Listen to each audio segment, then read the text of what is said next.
नमस्कार, मी नागेश अक्कलकोटे, विरोधी पक्षनेता, बार्शी नगर परिषद बार्शी। आज बार्शी नगर परिषदेच्या यशवंतराव चव्हाण सांस्कृतिक भवन या ठिकाणी झालेल्या सर्वसाधारण नगर परिषदेच्या सभेमध्ये विषय क्रमांक 19 प्रमाणे त्या ठिकाणी घरकुलांच्या संदर्भाने परवडणारी घरे या संदर्भाने विषय धोरणात्मक निर्णयासाठी सभागृहासमोर होता।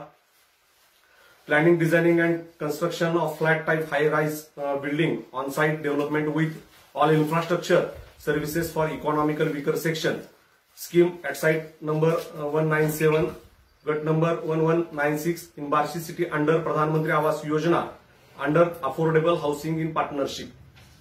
अशा पद्धतीचा हा विषय सभागृहासमोर धोरणात्मक निर्णयासाठी होता। या विषयाच्या अनुषंगाने सत्ताधारी पार्टी आणि प्रशासन कशा पद्धतीनं आंधळा कारभार करतंय हे सभागृहात आज सर्व पत्रकारांच्या साक्षीने मी उघडकीस आणलं। यानंतर मी परवडणारी घरं लाभार्थ्यांना मिळालीच पाहिजेत आणि ती मिळत असताना कोणताही आर्थिक भुर्दंड त्यांच्या माथी पडला नाही पाहिजे याची काळजी घेऊन जे विवेचन सभागृहामध्ये केलं, त्यामुळं आज सत्ताधारी पार्टीला आणि प्रशासनाला त्या ठिकाणी हा विषय स्थगित ठेवण्याची नामुष्की नगर परिषदेवर आली। वास्तविक पाहता या विषयाच्या अनुषंगाने सविस्तर आपणाशी बोलणं क्रमप्राप्त आहे, गरजेचं आहे, म्हणून करता मी आज या माध्यमातून आपणासमोर बोलतोय। या ठिकाणी दसपिंपळगाव रोडवर जी जुना कचरा डेपोची साईड आहे त्या गट नंबर 1196 या जागेमध्ये EHP अर्थात अफोर्डेबल हाऊसिंग प्रोजेक्ट म्हणजेच परवडणारी घरं च्या G+3 अशा 114 बिल्डिंग उभ्या करण्याचा विषय नगर परिषदेच्या आजच्या या बैठकीसमोर होता। याची पार्श्वभूमी सांगत असताना राज्याचे तत्कालीन पाणीपुरवठा स्वच्छता मंत्री आणि आमचे नेते आदरणीय दिलीपरावजी सोपल साहेब यांच्या मार्गदर्शनाखाली राजीव आवास योजना या केंद्र सरकारच्या महत्वाकांक्षी घरकुलाच्या प्रोजेक्टचं सर्वेक्षणाचं काम रामदेव बाबा ट्रस्ट नावाची संस्था विदर्भातली या संस्थेनं सुरू केलं आणि त्या सर्वेक्षणामधून त्या ठिकाणी ज्याची स्वतःच्या मालकीची जागा आहे अशा लोकांसाठी घरकुल योजना हे एक उपांग होतं। ज्यांच्याकडे स्वतःच्या मालकीची जागा नाही त्यांच्यासाठी नगर परिषदेच्या मालकीच्या जागेमध्ये परवडणारी घरं उभं करणं हा एक प्रोजेक्ट होता आणि पब्लिक प्रायव्हेट पार्टनरशिप याच्यामध्ये ठेकेदाराची जागा, ठेकेदाराचं कन्स्ट्रक्शन याच्यामधून घरं निर्माण करणं असा एक प्रोजेक्ट होता। अशा ह्या 3 योजनांमध्ये त्या ठिकाणी वैयक्तिक लाभार्थी असणाऱ्या योजनांचं घरकुलाची कामं अत्यंत वेगात नगर परिषदेच्या माध्यमातून सुरू आहेत, त्याच्याबद्दल शंका असायचं कारण नाही। त्याच्यामध्ये 2.5 लाख रुपये लाभार्थ्यांना मिळतात। या योजनेमध्ये परवडणारी घरं या योजनेमध्ये या ठिकाणी 1196 या गटामध्ये ज्या 114 बिल्डिंग उभ्या राहणार आहेत त्या बिल्डिंगसाठी निविदा प्रसिद्धीकरण नगर परिषदेनं नुकतंच केलं होतं आणि या निविदा प्रसिद्धीकरणामध्ये जी निविदा युनिटी मल्टीकॉन्स प्रायव्हेट लिमिटेड या कंपनीनं दिली त्याच्यामधल्या त्रुटी आणि त्याच्यामधल्या चुका आज सभागृहाच्या निदर्शनास मी आणून दिल्या। वास्तविक पाहता 1596 लाभार्थींना या 114 बिल्डिंग मधून फ्लॅट मिळणार आहे। हे फ्लॅट मिळत असताना 2016 साली ज्यावेळेस या योजनेला मंजुरी मिळाली केंद्राच्या संनियंत्रण समितीकडून त्यावेळेस या फ्लॅटची किंमत 6,75,000 रुपये निश्चित झालेली होती। मग 6,75,000 रुपये रक्कम निश्चित झालेली असताना आता जे टेंडर मागवलेलं आहे ते टेंडर मागवत असताना जे काही सत्ताधारी आणि प्रशासनानं चुका केल्या याचा परिणाम म्हणून हे घर सुमारे 11 लाखापर्यंत जाणार होतं। मग माझा हा प्रश्न होता की केंद्र आणि राज्य सरकार जर तुम्हाला फक्त 2.5 लाख रुपये लाभार्थ्यांना देणार आहे तर उर्वरित पैसे लाभार्थ्यावर त्याचा भुर्दंड टाकणार का नगरपालिकेवर त्याचा भुर्दंड घेणार? नगरपालिकेवर भुर्दंड घ्यायचं म्हटलं तर नगरपालिकेची आर्थिक परिस्थिती आपल्याला सगळ्यांना माहित आहे। नगरपालिकेमध्ये जो काय आर्थिक सावळा गोंधळ आहे हे सगळ्या संपूर्ण बार्शीकरांना माहित आहे। त्याच्यामध्ये मग कर्मचाऱ्यांच्या पगारीतली दिरंगाई असेल, शिक्षण मंडळातले कर्मचारी, सेवानिवृत्त कर्मचारी त्यांचा त्या ठिकाणी 20% अनुदानातून देण्यात येणारा जो पगाराचा हिस्सा आहे तो किती दिवस झाला दिला गेलेला नाही, किती महिने झाला दिला गेलेला नाही, किती वर्ष झालं दिला गेलेलं नाही हे सगळ्यांना माहित आहे। आणि अशा सगळ्या आर्थिक परिस्थितीच्या पार्श्वभूमीवर नगरपालिका देखील हा भाग स्पेअर करू शकत नव्हती। म्हणून करता माझा असा प्रश्न होता की हा जो डीपीआर आहे, हा जो प्रकल्प अहवाल आहे, सविस्तर प्रकल्प अहवाल आहे, याला सुधारित मान्यता घ्या आणि सुधारित मान्यता घेऊन जेणेकरून याचा भुर्दंड लाभार्थ्यावर पडता कामा नये, योजना ही पूर्ण झाली पाहिजे आणि नगरपालिकेला आर्थिक त्रास न होता योजना त्या ठिकाणी परिपूर्ण झाली पाहिजे म्हणून करता सुधारित प्रकल्प अहवालास त्या ठिकाणी मान्यता घ्यावी आणि मग हा प्रोजेक्ट पुढे न्यावा असं माझं म्हणणं होतं. परंतु या निविदेच्या संदर्भानं अत्यंत अक्षम्य अशा चुका प्रशासनानं केलेल्या, त्या चुका मी सभागृहाच्या निदर्शनास आणून दिल्या. याच्यामध्ये वास्तविक पाहता म्युनिसिपल ऍक्ट 1965 आणि अकाउंट कोड अर्थात लेखा संहिता याच्यामध्ये असलेल्या प्रोव्हिजन्स पाहता नगरपालिकेकडे वित्तीय तरतूद असल्याशिवाय कोणतेही निविदा प्रसिद्धीकरण करता येत नाही, हा पहिला नियम आहे. परंतु कशासाठी हा अट्टास होता, कशासाठी हा घाट घातला आणि फक्त निवडणुकीच्या तोंडावर आम्ही 100 कोटी रुपयाची घरं देतोय हे म्हणण्यासाठी फक्त यांचा हा प्रयत्न चालू होता, तो आज आम्ही हाणून पाडला. याच्यात महत्वाची भूमिका अशी आहे की या ठिकाणी ही घरकुल योजना झाली पाहिजे या मताचे आम्ही आहोत. योजना होत असताना त्याचा भुर्दंड लाभार्थ्याला मिळाला नाही पाहिजे, त्याचा भुर्दंड नगरपालिकेला सोसता नाही आला पाहिजे म्हणून करता आमची तळमळ होती. त्या तळमळीतून आम्ही सभागृहाच्या निदर्शनास ह्या सगळ्या बाबी आणून दिल्या. आज त्या ठिकाणी 6,75,000 रुपये ही जर फ्लॅटची रक्कम ठरलेली असेल तर आता जे काही युनिटी मल्टीकॉन्सनं दर दिलेले आहेत त्या दराप्रमाणे होणारी फ्लॅटची रक्कम जी आहे तर त्यामधला जो तफावत आहे, त्यामधली जी तूट आहे ह्याची निश्चिती कोणाकडून होणार, त्याची भरपाई कोणाकडून होणार, त्याचा भुर्दंड कोणावर बसणार, हा पहिला मुद्दा होता. दुसरा मुद्दा आमचा असा होता की नगरपालिकेनं त्या ठिकाणी वास्तविक पाहता प्रशासकीय अहवाल असेल, कार्यालयीन टिप्पणी असेल, मुख्याधिकाऱ्यांचा अहवाल असेल, मुख्याधिकाऱ्यांची टिप्पणी असेल, याच्यामध्ये इत्थंभूत या सगळ्या गोष्टी येणं अपेक्षित आहे. मात्र या गोष्टीचा कुठेही उहापोह झालेला पाहायला मिळत नाही. त्याचं कारण असं आहे की आज प्रशासनावर किंबहुना मुख्याधिकाऱ्यावर ते मॅन्डेटरी आहे की या सगळ्या गोष्टी तुम्ही त्यात मेन्शन करणं गरजेचं आहे की बाबा काय त्रुटी राहू शकतात किंवा कशा पद्धतीने आपण पुढे जायला हवं, परंतु ते झालेलं दिसत नाही. दुसरी गोष्ट या ठिकाणी अत्यंत महत्वाची गोष्ट अशी आहे की युनिटी मल्टीकॉन्सनं जो काही दर भरलेला आहे तो दर भरलाय 28,290 प्रति स्क्वेअर मीटर. हा दर आहे बिल्टअप एरियावर, टेंडरमध्ये मागवलाय कार्पेट एरियावर आणि ठेकेदार भरतोय बिल्टअप एरियावर. हितच मोठी नेक आहे आणि याचा जो काही डिफरन्स आहे त्याचा डिफरन्स जर कॅल्क्युलेट केला तर तो साधारण हे आता म्हणतायत 100 कोटीचं टेंडर आम्ही काढले, परंतु ठेकेदाराच्या दराप्रमाणे जर त्याला बिल द्यायचं म्हटलं तर 185 कोटीपर्यंत दर जातो. जर तुमचं 100 कोटीचा फायनान्शियल पॅटर्न आर्थिक आकृतीबंध ठरलेला असेल तर 185चा आकृतीबंध तुम्ही काय तयार करणार आहात, 185च्या आकृतीबंधात तुम्ही कोणावर किती बोजा टाकणार आहात, लाभार्थ्याकडून किती पैसे घेणार आहात, हे मुद्दे कुठेही चर्चेत आलेले नाहीत, हे मुद्दे कुठेही कागदावर आलेले नाहीत. म्हणून करता त्या ठिकाणी आमची भूमिका होती की याच्या बाबतीतली स्पष्टता व्हावी. दुसरी महत्वाची गोष्ट अशी आहे की त्या ठिकाणी फ्लॅट विक्रीतून येणारी रक्कम नगर परिषदेकडे आणि निविदेप्रमाणे प्रकल्प पूर्ण करण्यासाठी येणारा खर्च यातली तूट कशी भरून काढणार. कारण एखादा प्रोजेक्ट मंजूर करणं याच्यापेक्षा तो पूर्ण होणं खूप गरजेचं आहे. हा प्रोजेक्ट मंजूर केला म्हणजे आपली भूमिका संपली किंवा आपलं काम संपलं असं होत नाही. कारण 114 बिल्डिंग उभ्या करायच्या.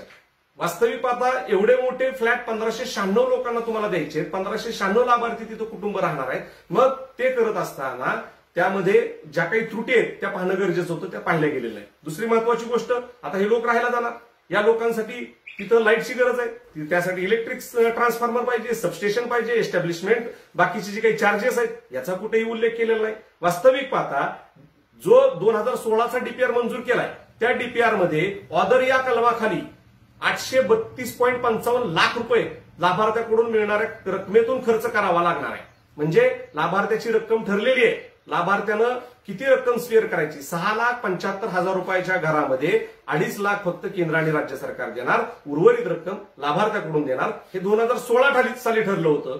मग त्यातनं गोळा होणारी रक्कम किती होती, 1596 लोकांकडून, लाभार्थ्यांकडून 832 त्या ठिकाणी 832.55 लाख या पद्धतीने ही रक्कम गोळा होणं अपेक्षित आहे. म्हणजे साधारण 82 कोटी रुपये हे लाभार्थ्याकडून त्या ठिकाणी गोळा होणार होते. मात्र त्याचा कुठेही त्या ठिकाणी उल्लेख अदर चार्जेस जे आहेत डीपीआर त्याच्या ट्रान्सफॉर्मर, इलेक्ट्रिक ट्रान्सफॉर्मर किंवा सबस्टेशन या संदर्भातला जो काही वाढीव खर्च होणार आहे त्या संदर्भात कुठेही भूमिका घेतलेली नाही. दुसरी महत्वाची गोष्ट, आता ही 1196 गट नंबर ही जागा नगरपालिकेच्या मालकीची. नगरपालिकेच्या मालकीच्या घरात एक गाव आपलं सुंदर दिसावं, झोपडपट्टी मुक्त असावं, एक चांगली घरी उभं राहावीत, या भूमिकेतून तत्कालीन सरकारनं घेतलेल्या निर्णयातून ही योजना साकारती आहे. डीपीआर बार्शी नगर परिषदेचा जो डीपी आहे त्याच्यामध्ये ऍक्च्युअल तिथं त्या ठिकाणी रिझर्वेशन आहे की परवडणाऱ्या घरांचं. मग हे स्वमालकीची विनामोबदला नगरपालिका जागा देते आणि त्याचा होणारा भूर्दंड लाभार्थी नागरिकांना तरी भोगावा लागेल किंवा मग नगरपालिकेला भोगावा लागेल. तर कुठलाही प्रोजेक्ट होताना फायनान्शियल अनालिसिस होणं खूप गरजेचं असतं. आर्थिक त्याची सगळ्या बाजूने अँगलने पाहणी चाचणी होणं गरजेचं असतं. आणि त्या संदर्भातल्या मग आता बऱ्याचदा सीए चार्टर्ड अकाउंटंट करतात किंवा अशा काही कर सल्लागार संस्था आहेत की ज्या संस्थेकडून याची व्यवहार्यता अव्यवहार्यता तपासून घेणं गरजेचं असतं. मात्र इथं कुठंच दिसत नाही, कारण एवढा मोठा प्रोजेक्ट आहे, 100 कोटीचा प्रोजेक्ट नावाला तुमचा, ऍक्च्युअल तुमच्यात हिडन छुपा त्याच्यात 185 कोटीचा अजेंडा आहे. आणि मग ह्या सगळ्या गोष्टीमध्ये ही गोष्ट तुम्ही कुठल्या तरी एखाद्या मोठ्या कर सल्लागार संस्थेकडून याची व्यवहार्यता अव्यवहार्यता तपासून घेणं गरजेचं होतं, ते कुठेही तपासलेलं नाही. दुसरी महत्वाची गोष्ट अशी की याच्यामध्ये जे 1596 लाभार्थी ते 2016 साली फिक्स झाले.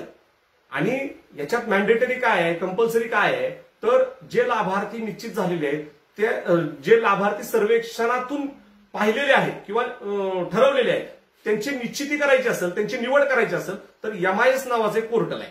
त्या एमआयएसच्या पोर्टलवर अधिकृत कागदपत्रासह त्यांची नोंद होणं अपेक्षित आहे. मात्र ही नोंद कुठेही झालेली नाही. आणि ही नोंद न झाल्यामुळं आज ते 1596 लोक घरकुलापासून वंचित आहेत का? त्यांनी पर्यायी व्यवस्था 2016 पासून आस्थगित केली, पर्यायी घर घेतलं का, पर्यायी कुठे जागा घेतली का बार्शीत पासून ते स्थलांतरित झाले, याचा कुठेही उल्लेख होत नाही. म्हणून करता त्या 1596 लोकांचं आयडेंटिफिकेशन होणं, त्याचं त्या ठिकाणी अटॅचमेंट होणं त्या पोर्टलवर आणि एमआयएस पोर्टलवर विहित कागदपत्रांनिशी त्याचं निश्चिती झाल्यानंतर ऍक्च्युअल तुम्हाला किती लाभार्थींना घर द्यायचे ह्याचा निर्णय घेता येईल. याच्याबद्दलही कुठं काही म्हटलेलं नाही. म्हणून करता आमचं असं म्हणणं होतं की या प्रकल्पाच्या सुधारित प्रकल्प अहवालास डीपीआरला रिवाईज केंद्र आणि राज्य सरकारकडून मंजुरी घ्या, ते अद्ययावत करा, निविदापूर्व लाभार्थी निश्चितीसाठी यादी करून प्रकल्प टप्प्याटप्प्याने मिळणाऱ्या प्रतिसादाप्रमाणे निविदा करावी. आता संपूर्ण बार्शी करायला पाहिजे. फ्लॅट सिस्टमच्या बाबतीत अपवादात्मक काही फ्लॅट सिस्टम वगळल्या तर जो काही प्रतिसाद मिळालेला आहे या सगळ्या पार्श्वभूमीवर 114 बिल्डिंग एकदाच बांधायचा हा अट्टहास करण्यापेक्षा आणि त्याचा जो काही होणारा आकडा आहे त्याच्यावर लक्ष ठेवण्यापेक्षा टप्प्याटप्प्यानं मिळणाऱ्या प्रतिसादाकडे पाहून त्या बिल्डिंग होणं गरजेचं आहे. 114 बिल्डिंग बांधण्याचा अट्टहास बांधून सगळंच अर्धवट राहण्यापेक्षा व लोकांना काय परवडतं, लोकांना काय पद्धतीनं पुढे जाता येईल, पुढे नेता येईल ही भूमिका घेऊन ह्या बिल्डिंग टप्प्याटप्प्यानं होणं गरजेचं आहे. मात्र त्यांचा सत्ताधारी मंडळीचा अट्टहास आहे की ते एकदम झालं पाहिजे, अर्थात त्याच्यावरचा जो काही आकडा आहे मोठा त्या आकड्यावर त्यांचं प्रेम असावं असा त्या ठिकाणी संशय येतोय. आणि सगळ्यात महत्वाची गोष्ट अशी आहे की हे सुधारित प्रकल्प अहवाल करत असताना यासाठी जी काही निधी लागणार आहे त्याची देखील तरतूद झाली पाहिजे. जर तुम्ही आज 6,75,000 देणारं घर जर त्या ठिकाणी 11 आणि 11.5 लाखाच्या घरात जाणार असेल किंवा मुख्याधिकारी म्हटले त्याप्रमाणे 8.5-9 लाखाच्या घरात जाणार असेल तर त्याचा जो काही डिफरन्स अमाऊंट आहे ते डिफरन्स अमाऊंट कोण स्पेअर करणार? आता याच्यामध्ये दुसरा एक महत्वाचा मुद्दा असा आहे की या ठिकाणी काही जे बांधकाम कामगार आहेत तर त्या बांधकाम कामगाराला ऍडिशनल 2 लाख रुपये मिळतात, परंतु बांधकाम कामगार मग किती आहेत 1596 मध्ये ते देखील आयडेंटिफाय होणं गरजेचं आहे. सगळेच्या सगळे तर असू शकत नाहीत.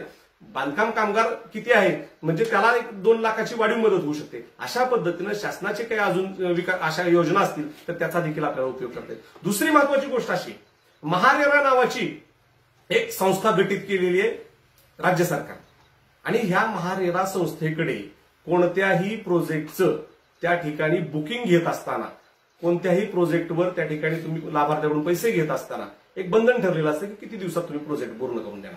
अशा बिल्डिंग प्रोजेक्ट जे काही उभे राहिले त्या बिल्डिंग प्रोजेक्टमध्ये तुम्हाला ते बंधन आहे आणि ते बंधन कितीचं आहे? 2 वर्षाचं आहे. आज बार्शी शहरात आजच्या अजेंड्यावरचे अनेक विषय बघितले आपण. 2019च्या वर्क ऑर्डर 2021 मध्ये कामं पूर्ण झाली. 10-10 लाखाचे 20-20 लाखाचे रस्ते पूर्ण करायला तुम्हाला 2-2 वर्ष लागत असतील तर तुम्ही 100 आणि 185 कोटीचा प्रोजेक्ट 2 वर्षात पूर्ण करू शकता का? कॅपॅसिटी आहे का? हे सुद्धा पाहणं गरजेचं होतं. मात्र हे कुठेही पाहिलं गेलं नाही. आणि कर्मधर्म संयोगानं आज हा विषय सभागृहासमोर आल्यानंतर सुपल साहेबांची आदरणीय मिरगणे साहेबांची, आदरणीय आंधळकर साहेबांची, या सर्वांची भूमिका होती की लाभार्थ्यांना घरकुल तर मिळालं पाहिजे, परंतु घरकुल मिळत असताना नाहक भुर्दंड लाभार्थ्यांवर पडला नाही पाहिजे.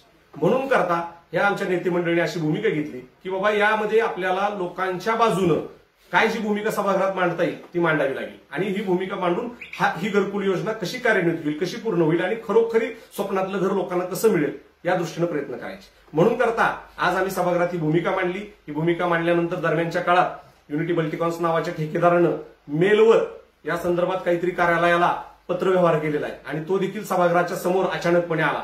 आता ते पत्र वाचण्याचा मी आग्रह केला, परंतु ते पत्र वाचण्यात आलं नाही आणि मग नगराध्यक्षांनी डायरेक्ट घोषणा करून टाकली की विषय तूर्त स्थगित ठेवण्यात येत आहे. आज वास्तविक पाहता मेजॉरिटी तुमच्याकडे आहे, प्रशासन तुमचं आहे.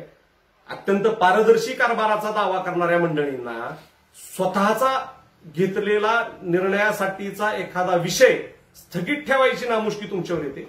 ह्यात तुमचं काय कारभारात लक्ष आहे आणि काय पद्धतीनं तुम्हाला कशाची ओढ आहे हे लोकांच्या लक्षात आले. कारण कुठंही त्यातले बारकावे न पाहता, त्यातल्या त्रुटी न पाहता, त्यातल्या ज्या काही बाबी आहेत त्या सविस्तर न पाहता फक्त आकडा मोठा 100 कोटी 185 कोटी याच्यावर लक्ष ठेवून फक्त हे काम करण्याचा अट्टहास होता. तो अट्टहास आज हाणून पाडलाय. भविष्यात हा विषय सभागृहाच्या समोर जेव्हा येईल त्यावेळेस आमची अशीच भूमिका राहील आणि आज मी आपल्याला सांगू इच्छितो की घरकुल मिळालं पाहिजे याच्यासाठी आम्ही बांधील आहोत. घरकुल मिळणार आणि मिळण्यासाठी आम्ही देखील आमच्या परीने प्रयत्न करणार. कारण आता जी सत्ताधारी पार्टी आहे ती तत्कालीन परिस्थितीत विरोधात होती आणि ज्या सर्वेच्या आधारे ही घरकुल योजना ते मार्गी लावतायत तो सर्वे आमच्या काळात आदरणीय सुपल साहेबांच्या नेतृत्वाखाली झालेला आहे.